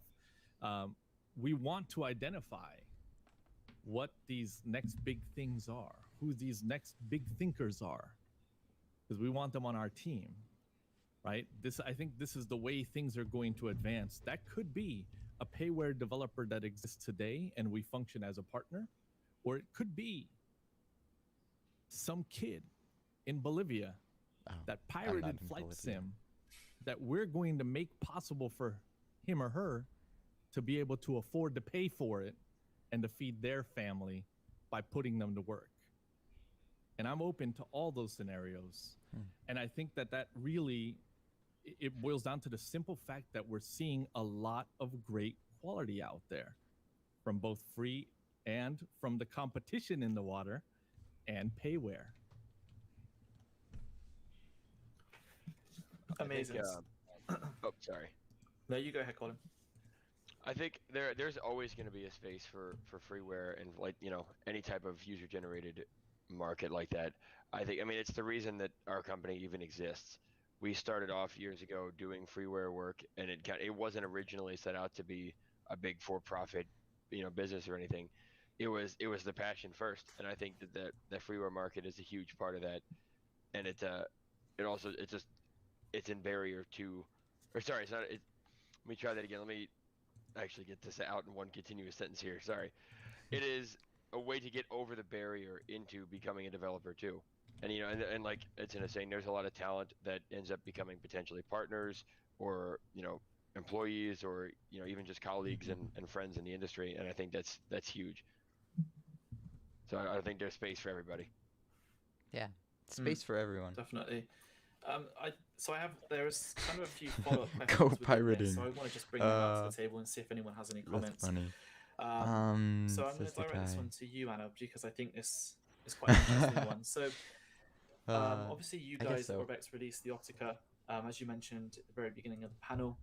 A couple weeks, I think maybe even a few months before that, a freeware version of the same aircraft type was released, and I've seen it so many times. Why is there two of the same thing within this niche community? But from your perspective, what do you guys do to justify the fact yours is a payware versus the fact there are freeware ones out there?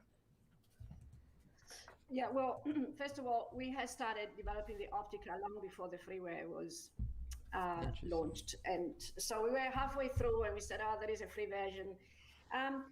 It's the same with Innsbruck, for example. It's one of the premium airports in the Microsoft simulator. And Jared was our developer on it.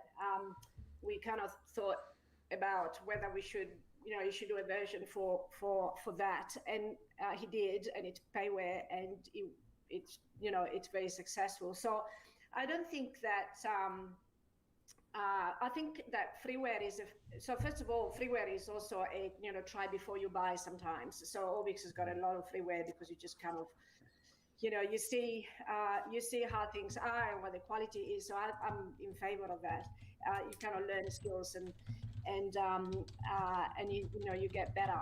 So we have lots of developers that started to do freeware that started working for us. Like I think Calum was saying this earlier. In terms of having two copies of the same, well, there are lots of handbags in the world,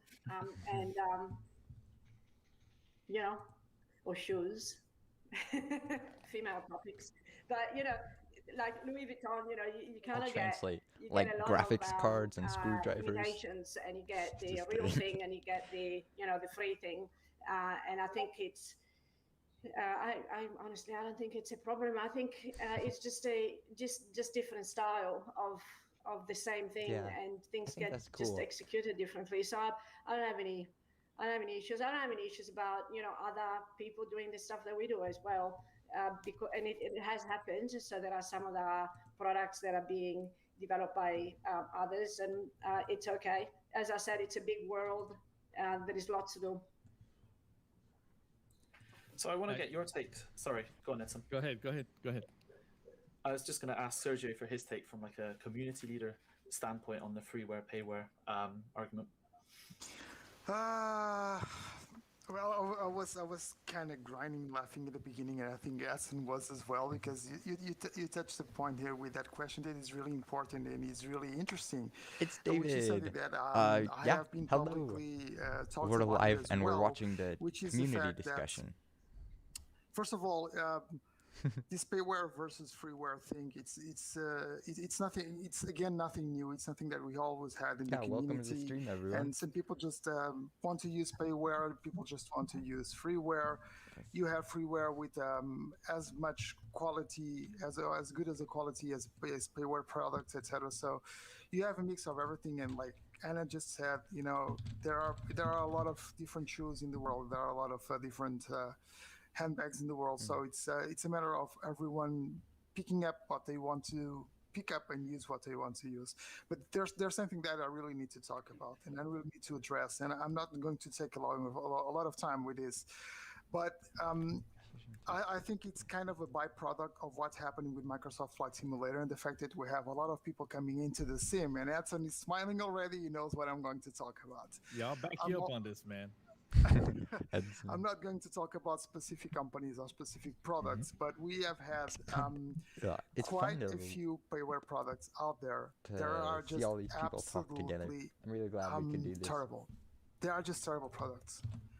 And some companies, some teams, some developers are just taking, in my perspective, they are taking advantage of this new huge amount of people coming into flight simulation.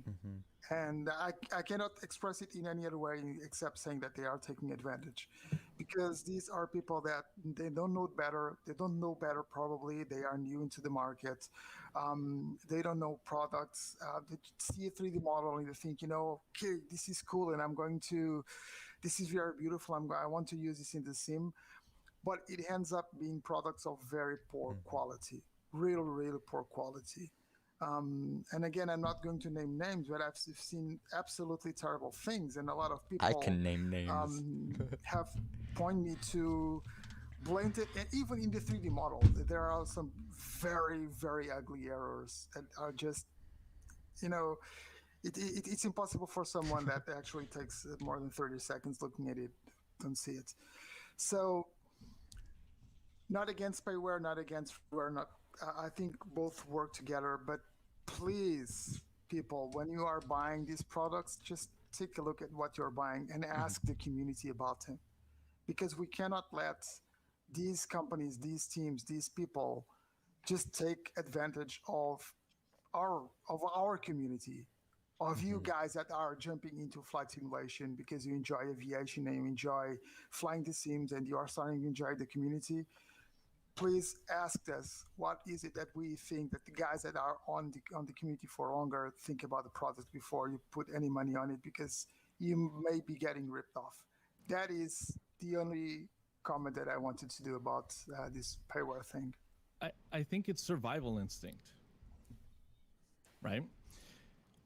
You see the market today, and there are some names that should be big players, and they're not. Some are not present. Some are partially present. It's a survival instinct. When we decided to pivot the Sky Park over, it's covering was it up. a concept of, here are your Lego blocks. What can you build? What can you build with this new platform to survive? We can't bring Chase Plane, our number one app, our number one food, application to eat every day to pay the rent. We can't bring that over. What do we do? And some captains go down with the ship. I'm a captain. And some captains grab a bucket and start shoveling water out with the crew. Uh-oh. I messed that one up. We decided internally, ship, I guess. We have to stay afloat. I have a water bottle right here. I can use this. And we fought to stay afloat. And we pivoted our business model to stay afloat. We're not bringing you immersion packages. We can't. We're bringing you aircraft. We're going to bring you scenery. We're bringing you utilities. We can't bring you a camera system. We pivoted. And I think that it really boils down to survival instinct and how people decide to survive. Let me just, I'm sorry, I don't want to take the whole time here, but just let me say something to Edson here. I don't think it's just the instinct to survive, because I understand what was it that you were talking about, but there are developers out there that they didn't even have a business before. There we go. They are entering the market and they are bringing absolutely terrible products to Microsoft Flight Simulator. Yeah, I know it is. It's the easy I know it end. is. Yeah, that's the thing. So it's not even. I understand what you're saying. I agree with what you say, but it's not just that. So, sorry, Calum. No, this is exactly why I'm just here to moderate and guide you. And Edson guided us very nicely and cleanly onto the next question, which I think is what a lot of people are very interested to know, and that is kind of what your next 6 months looks like, whether that be for the simulator you're going to develop for, or specific products you want to talk about. And just very quickly, because we are kind of short on time at this point, but also if you could touch on why you chose that path, or why you chose that scenery or aircraft, just within a couple of sentences. And if Anna, we can start with you and what the next 6 months for Orbx looks like. Well, we published our roadmap some time ago, so it's sort of, with little variations, we're sort of trying to stick to that. So we've got a number of cities coming up. The cities, especially, we do think that some of the cities really benefit from that kind of handmade touch, like sort of crafted. So we craft that very carefully. Obviously, with the Xbox coming up, we've got a few products that we have optimized, all the LODs are sort of getting done for those one. But we also, and just give a big plug to Ben, my technology guy, we've got Volanta, which is our flight tracker. So that is quite a different, yeah, see, Edson loves that. We love that tool. It's really a great platform for us to build on. So that's free. We're about to launch a premium version, which will have some really kind of fancy stuff coming up. But I think it's a fantastic platform that unites the community. It kind of makes it, I think very entertaining and a little bit, I hope, addictive as well, to just come back and kind of look at your flight stats. And, we're going to put a scoring system, a point system over there. And we're just really trying to listen to, what people are saying and trying to make products as fast as we can and maintaining quality at the same time, which is kind of hard. We also, our marketplace has kind of grown very well. So we've got lots of partners and we love the partners. Some of them have got phenomenal products that we really love to spruik. And so we just continue to do that. Thank you very much. An exciting 6 months coming up for Orbx then. Let's jump over to Colin and what you guys are up to. Well, I'll answer the burning question first. As far as the products are concerned, I know we're trying to put the MD-11 fully in sim. I'd say 6 months is a loose term, but I know we're pushing really hard to see that realized, hopefully in both P3D and MSFS. Of course, continuing to work with the community on packs and getting that where it's supposed to be, and smart cars 3 and all that. And Anna actually touched on it too. There are some new, I think, vendor opportunities too out there in marketplace, and the new sim kind of opens doors for us that I think we'd like to try to explore too. So hopefully a big as much of a presence as we can establish in MSFS, and further refining our products. And if you could, in one sentence, tell us why you chose the MD-11 as your current aircraft. Well, the semi-sarcastic answer is, how could we not? It just made sense. Wait, no. That's my answer. No. It just made sense. That's 80. Shared a lot of code, shared a lot of knowledge with stuff we already had. It was requested heavily by a lot of our community and customers, and I think it checked a lot of boxes for everybody. Brilliant. Thank you very much. Steve, we're going to jump down to you. Obviously, you've talked about the helicopters you're working on. Is that kind of within the next 6 months for you? And, again, the same question. How did you get to decide that in one sentence? Yeah, so probably within the next 6 months. Of course, next month we have the first of our 3 Airbus H145 variants releasing. Does anyone have any questions they'd like to put in the feedback that developer we got chat? freeware Right. H135 was that people wanted to see a higher quality visual model reproduced, as well as us to go deeper into the system. So that's where that whole decision to go payware came from, is just to increase the quality of both of those items there. And then after that, we do have our next project lined up for what we'll be doing after the Airbus H145. Not ready to yet announce that, but it's kind of in line with just what we're known for, which is just pushing the boundaries of what's able to be done in the sim. And we've listened to the community. There's a lot of features out there that people still want to see that aren't in the sim yet. So we're going to try to tackle something, another challenge after this. Fantastic. I know one person in particular who'd be very excited for what you've got coming up. So I just want to go over to Edson now. I know you've spoken a little bit about kind of your future plans, but is there anything more specific you want to talk about for the next half year? No. Yeah, so the Sky Park continues active development. You could say that it's sitting on in the foreground. Kevin is carrying that forward by leaps and bounds on the back end, and then slowly we're going to start releasing some bigger feature sets to the public. We're happy to announce Raul from FS Reborn joining the team in a more official capacity to help us continue to expand into the aircraft space. When we bid off the project of creating Freedom Fox in conjunction with Trent Palmer, little did we know how much it would actually take to create and fully QA an aircraft. And let me tell you, wow, it ate up some time.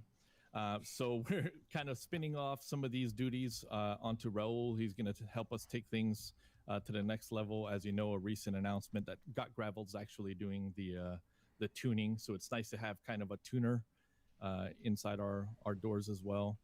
Then we've got some interesting projects coming next that'll have you guys floating over the moon.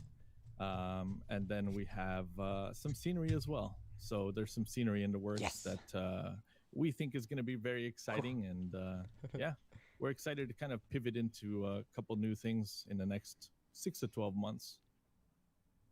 Very exciting indeed. And Sergio, I've kind of left you to last because these other guys are developers as such, and I'm just curious as to see what your next 6 months looks like as a community leader and what you're planning on doing with like your website and your Facebook groups as we move forward. Yeah, well, it's easier for me, right? It's just a matter of continuing to do the work that I've been doing for the last 5 years and continue to try and grow and foster the community. But at the same time, I'm also working with some teams that are developing things for Microsoft Flight Simulator as well on the background, which we should have some news in a few weeks. So there's some interesting stuff going on there as well. Community-wise, it's just a matter of continuing to do the work. It's just we have a good community, good people. Like Edson once said, we are not afraid to moderate. So we do moderate and we do keep things tidy so that everyone can enjoy the community and help each other. And that's what we are going to do, not just for the next 6 months, but hopefully for the next years. The community is going to grow. Hopefully it's going to expand. Helicopters will eventually reach or arrive to Microsoft Flight Simulator, at least natively, because right now we have people like Steve and the team and the other guys that I have talked about and some other companies and some other teams working on them as well, but they are going to reach to get into Microsoft Flight Simulator natively. So eventually the community will grow. So it's just a matter of pushing forth. Fantastic. Well, I'm afraid, guys, that wraps up all the time we have for this cross-community discussion. Before I hand over back to Evan, I just want to say a huge thank you to everybody on the call today, as well as Aerosoft. Really quickly, we need everyone to have mustaches before we go. What we'll do is we'll try and get some of the answers from him and try and publish that in some capacity, because I think what he has to say will probably be very exciting indeed. So thank you so much for everyone who's participating. My name is Calum from the FSElite team, and Evan, I'm going to hand the reins back over to you. Give it back. Very good. Thank you very much to Calum and to the panel for an amazing discussion today. We are going into our third and final contest draw, so go ahead and enter that right now. FlightSimAssociation.com/contest. This will be the third and final opportunity to win a number of prizes. We're going to be drawing 14 of them in just a moment as we wrap up today's stream. So go ahead and put your names and emails in FlightSimAssociation.com/contest. I will echo what Calum had to say about Aerosoft. Winfried sends his apologies and regrets that he couldn't be here, but I have some information for you. He wanted to be able to just communicate around that last question specifically and share what does the future look like for Aerosoft. So he says Aerosoft is working on many new airports, airliners, and a few tools, specifically the CRJ-9 and 1000 soon, the A330 coming up for Microsoft Flight Simulator, and the Twin Otter also for Microsoft Flight Simulator are on their top priorities list. And I also asked the question, would you say the focus is Microsoft Flight Simulator over P3D or X-Plane for Aerosoft right now? And the answer was yes, waiting for a little bit more development for X-Plane, like a potential future version, before we start to really prioritize that. And at the moment, P3D is not the focus for Aerosoft. So there's a little bit of information for you fresh off the WhatsApp conversation with Winfried. And hey, that's the fun of doing these things live. So we'll go back to some prizes in just a moment as we go and wrap things up today. So let's go ahead and bring those back up on the screen. As I said, 14 prizes as we wrap up today's session. So here we go. Aerosoft, winner's choice of a downloadable product on the Aerosoft store. That's Hunky, Arizona. TFDi winner's choice goes to Finds the Lost. Milviz King Air for Prepared, P3D airplane making its way in here to New Holland 079. That Two just more sounds like Orbx the products. stick shaker. Those I'm go gonna turn to it off. Boston 492 and Spot Ollie. Spot Ollie. MK Studios has donated 2 scenery products. We've got Keflavik for either P3D or Microsoft Flight Sim going to Dr. Wigglespank. Yes. And for Dublin, P3D or Microsoft Flight Simulator you won. to Jack That's so B. awesome. So congratulations I'm so excited to you. for you. I said 14. Congratulations. That's not 14. So here we go. We've got even more. Parallel 42 came in under the wire. Edson called me last night and said, I want to get on this. So here we go. 2 giveaways for the Sky Park. Those are John Horde and Evasion. Congratulations to both of you. That's a really cool add-on to check out if you haven't seen it before. I think I started and right. Trent Palmer's Freedom Fox, which is not out yet, I'm but sorry, as soon I'm as doing it my does best. release, the following 4 people: Burley Sane, I didn't Kian the Gamer on Twitch, Chrissy, and Just Yarn. You will be some of the first people to get that, and you won't even have to pay for it. So super, super exciting stuff. And as we get set to wrap things up today, a couple of quick notes from me.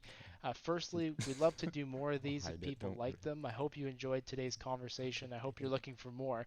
And if that's the case, what you could do to really help us out, if you're watching this with any of the content creator broadcast partners that signed on today, please give them some feedback. Hopefully, if you're one of those people I mentioned, if you're hosting us today on YouTube or Twitch, just have a chat with your viewers. Tell me what they have to say. Did you like having this developer chat right over here? Was that helpful? Did you enjoy the format and the questions that we answered? Would you prefer a live Q&A? We'd just love to hear thoughts from the community on that. So please tell the content creators, and content creators, please tell me so we can roll that into a future potential session just like this one. And developers, if you're not in this one, there it is. The developer chat right there, and you want to be next time, send me a message on Discord, reach out to me via email, and we'd love to get you involved in that way as well. And of course, in the next webinar that we have coming up, whenever we decide to do something like this one again.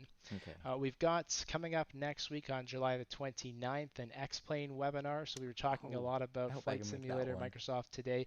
X-Plane is going to be talking about their future live from Oshkosh, Wisconsin, coming up next week on Flight Sim Association if you're interested in an update from them.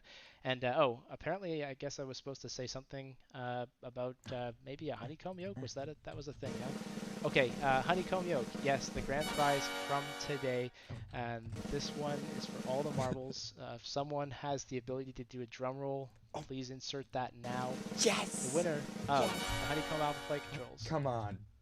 Is Yusuf K12. So congratulations to you. Huge prize that'll get shipped right to your home, we hope. Congratulations. And so a huge thank you to you Yusuf and really K12. to everyone else for putting up with me today and listening mustache. to the great conversation from our panelists. Again, we'd love to do some more of this, so if folks enjoyed it, share that with your content creator partners and make sure you give them some great feedback for us. Lots of thank yous as we wrap up. Orbx, Elise, and the entire team there for the Fly July promotion this month. So grateful we could make this work. Calum from FSElite for moderating, the developer chat for being around with us today, those broadcast partners on Twitch and YouTube. Huge thank you to you guys. You help us get the message out there. Our wonderful panelists, prize donors, and from all of us who were here today, from behalf of the panelists, Phil, my colleague Phil, Flight Sim Association, thank you so much. Good night, and hopefully we will see you at Flight Sim Expo in September. If we don't see you in person, of course, we hope to see you online. Thank you very much, and have a great night. Outabulous. Should we put the X-Plane mustache back on? But, there we go. That was the Flight Sim Expo live stream. Yay! I'm gonna write a comment in it. But yeah, congratulations everyone. Thank you so much for tuning in to the Flight Sim live stream.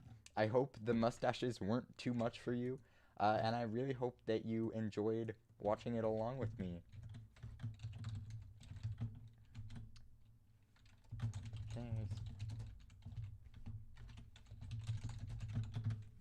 Yeah, there we go. When will the next video be? I'll be, strange. Basically, I'm thinking that it might be the next like Friday-ish, but it'll be super exciting to figure it all out, to find out how to do it. So yeah, Thank you all so much for watching this My name's live Peter stream. Wu. Oh I'm gonna. my gosh, sorry. Thank you so much for watching the live stream. I had a blast tuning in, and yeah. I'm gonna answer one last comment, and it says, "Hello, Captain Bob from France. Welcome. Thank you for your many videos, which helped me a lot to build my home cockpit. You're welcome."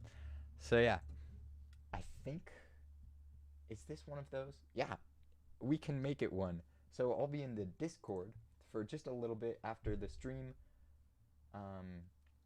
In the Captain Bob Discord, feel free to join there, and we can chat a little bit more. I will go off after a little bit, but yeah.